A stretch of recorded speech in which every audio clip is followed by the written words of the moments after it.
Magandang araw, mga kapangga adventure.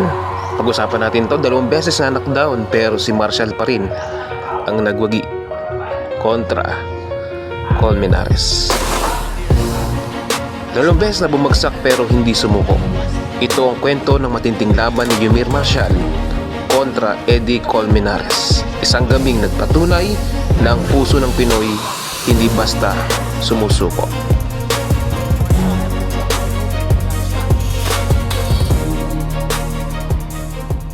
Sa unang mga round, dikdikan agad ng laban. Si Colmenares, agresibo, may mabigat na suntok, pero si Marshall kalmado at matalino sa depensa.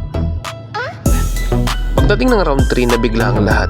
Isang solidong kanan mula kay Colmenares at bumagsak si Marshall sa lona, pero bumangon siya, handang lumaban muli. Pagpasok ng gitnang rounds, ibang Marshall na nakita natin. Sinuklian niya matitinding body shots, kombinasyon ng kaliwat kanan at halatang mas determinado na tapusin ang laban.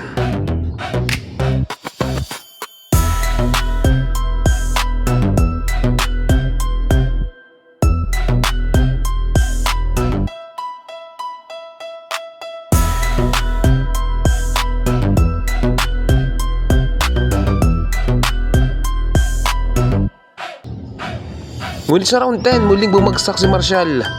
Parang pelikula sa huling segundo ng laban. Pero hindi pa rin siya nagpatalo. Tumayo, lumaban hanggang dulo. At sa pagtatapos ng round 10, ang hatol ng mga hurado, majority decision win para kay Yumir Marshall.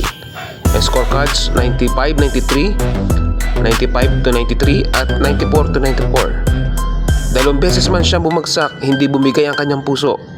Tunay na simbolo ng laban ng Pilipino. Anong masasabi niyo mga kapangga adventure sa laban nito?